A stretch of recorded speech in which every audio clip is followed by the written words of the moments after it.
evening, everyone. It's Jackie. Thanks for joining me tonight. And we have just a few weeks left of SaleABration. And so tonight I want to share with you a little bit about the Paper Blooms Designer Series papers because they're quite unique and they offer some things that we haven't seen before. So I wanted to share those with you along with some projects. So let me flip you over to my work desk. Okay, so these are the papers. And you can get these free when your order is $110 in New Zealand anyway. And you can see that you have these beautiful floral and one polka dot print on one side. And on the other side, we have these what I would call more solid prints, the smaller flowers and the stripes and the leaves. Now, one of the things that's quite nice about these papers is that you have this great mix of small prints and large prints, which let me turn over some of them, which is nice for when you're mixing the prints so they're not all big prints or like all small prints and you've got some selection. Also, if you're doing a small card or a large scrapbook page or a box, then you've got some bigger prints as well to work with. The other thing that's really cool, let me bring in these.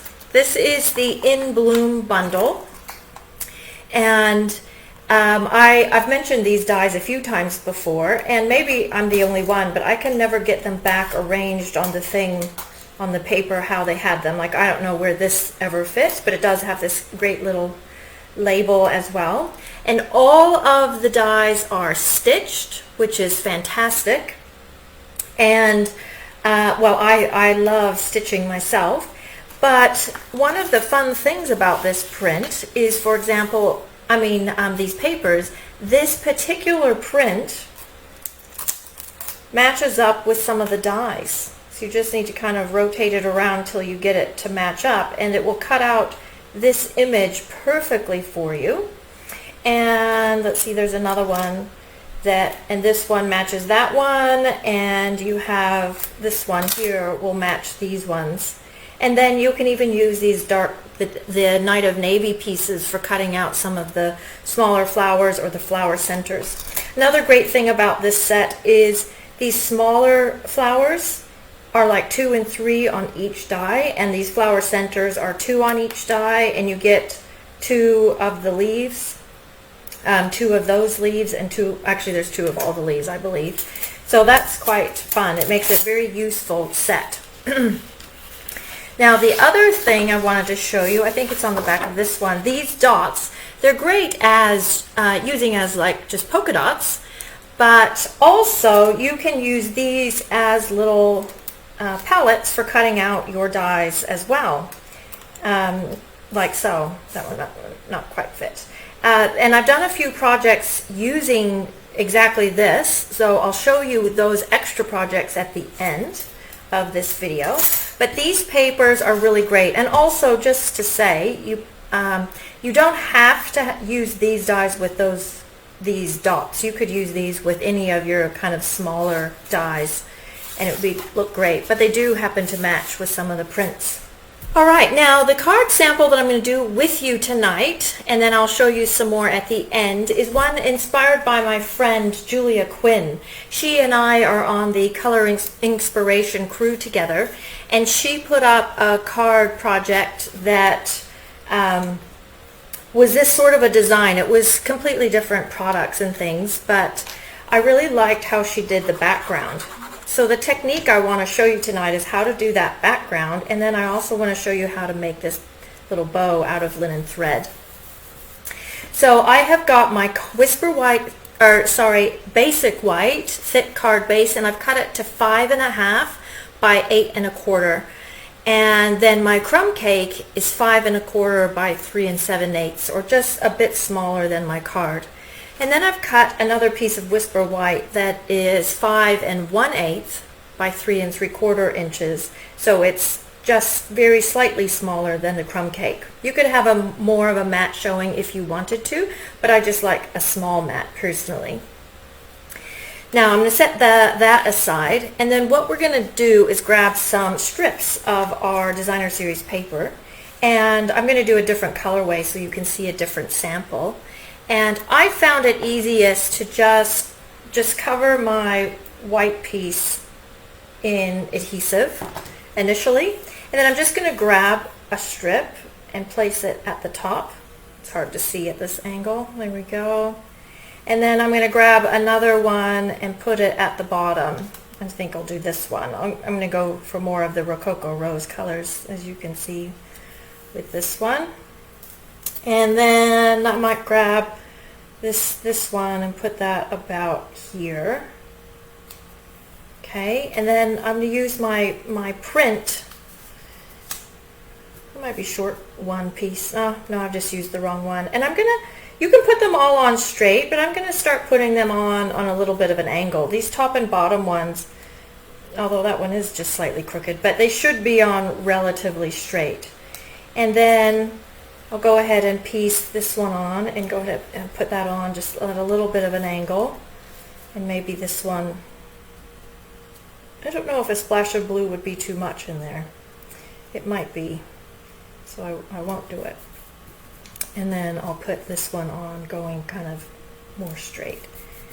Okay, so you've got kind of this, to me it looks like old planks of wood kind of a thing. And then what you would do is go to your trimmer and just trim off those edges. And you'll end up with something that looks like this. Oh, I did a bit of green in this one, so that looks good. And then I'm going to put this onto my card front now. And I would have put this on flat onto the crumb cake and then the crumb cake on dimensionals, but I accidentally put dimensionals on this piece already. Everyone does that at least once, but that's okay. It's not, you know, wrong or anything. It's just not probably what I would have picked, but doesn't matter. And then I'm using the second largest circle from the stitched shape framelits, and these were just ones that I had in my stash. I mean, I have like this, well, actually a couple drawers of just extra bits and pieces, and so it's got a little bit of a brick embossing folder on it, but that was already there, so I'm just going to use it. I think it actually could look quite good, so, but that's why it's there. And then you can just place that wherever you want. I'm going to place that kind of in the upper third up here. And then I did cut out the flowers with, well, obviously with the dies, but I did use the polka dot prints. So this one I used cardstock. So this one, they're going to have that little bit more of a watercolored look, which is quite nice. And I've just chosen, obviously, the colors that are matching with the papers that I picked. And these little leaves, if you can pick them up, are great because you get two in one. And I was watching someone the other day work with them in my scrapbook class, and she was just kind of moving them together. So you can fiddle with them, making them further apart or closer together. So they're actually quite a practical little die. Okay, and then I'm just going to tuck those into my leaf. Into my flower. Like that. You can kind of move them so you can see them. To me it looks a bit strange if they're just like right across from each other, so I'm going to tuck those in up here like that. And then we will do let's put our ladybug on next. These are so adorable. I've bought an extra pack of these because I think they can just kind of go with all sorts of different projects. And you can use a glue dot or just fill its little tummy with Tombow like I just did. I might have that coming off the navy because that navy's quite dark. Okay, then before we do the bow, I wanted to show you how to do the words because there's another little tip there for you. I'm using the stitched shape or the stitched rectangle dies, which are fantastic. I love these. But my word is this size. So these ones were not quite the right size. They were a little too wide. And this one was too narrow. That one was too wide. This one was exactly the right width, but too long. So what I did is I've already embossed it and then cut it with the words at one end. And then what you can do is take your die and run it through a second time, place that end where you want it to be, and if you kind of wiggle it around, those little the little grooves will slot. You can feel it because it will stop wiggling. Will slot into the grooves that are already there, and then you can just run it through a second time, or even just that one end, and then you'll end up with a little perfectly shaped, a perfectly sized die for your words using that set. So you're not limited to just the sizes that and shapes and widths that are there. You can actually manipulate them to get some different sizes. Okay, let me show you how to do that linen thread deal. It's actually quite simple. I'm going to get my little tie ready. So you need two pieces. You need one piece to make all the loops and one piece to tie it together and become your little ends. So I'm going to get that piece off. And then to make your little loops, what you'll do is grab the linen thread between your fingers, and I use 4 fingers, and I'm going to loop it around my 4 fingers twice. And then I'm going to loop it around 3 fingers twice. So you've got 2 loops here and 2 loops here, and I'm holding both ends with my thumb. And then we're going to cut that off. And then we're going to take that, keep holding on to those ends. We're going to take these 2 loops, squish it down like in the middle, so I'm holding the ends and the middle of that loop, and then do the same here, just squish it down so I'm holding the middle of that loop. And then you'll take this and tie it together. Now this is handy to have someone else help you to hold it or to tie it while you hold it. I don't have anyone else at home, and I generally am crafting by myself, so I've learned how to do it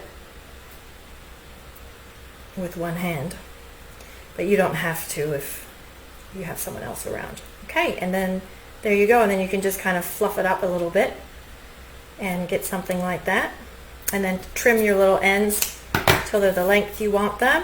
And then I've used Tombow, or you could use a glue dot.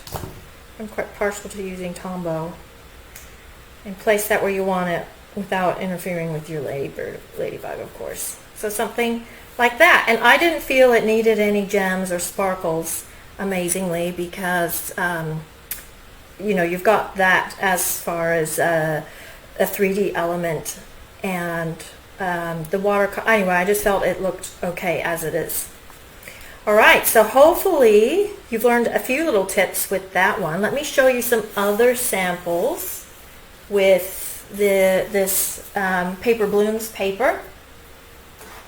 I'll start with the big one. I did a scrapbook page. I did blog this a few days ago, so you may have seen this one, and I've used all sorts here. I've used all the paper, well, not all the papers, but I've used a lot of the papers and mixed them all together, so you see how nicely they do work together. And then I didn't blog it because I think I probably didn't have it finished at the time, but I did do then a second page to coordinate and just used a lot of the same elements over again. And these words that I've used on both pages are from that Bloom stamp set, so it is quite a useful one. Then this project, let me grab them. So this is one I did this afternoon, and I've used the dies on that dark navy paper that I showed you, that where the dies actually fit right around the print, so you don't even need to stamp or anything. You can just cut them right out of the printed paper, and it's already got the centers, and this one's got the outline, and this one's actually a belly band that pulls off. Oh, and I've used the opal rounds on this, and then your papers open up for a card like this. I love how it's, you know, nice but relatively simple, but then when you open it up you get this wow pop of color. I think that's kind of cool.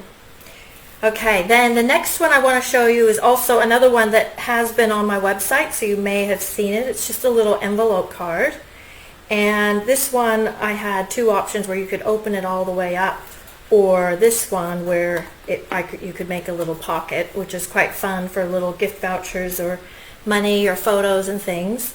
And this one uses the Valentine Keepsake stamp set, which is one that you may have overlooked, because I know Valentine's Day really isn't a thing in New Zealand, not really a big thing.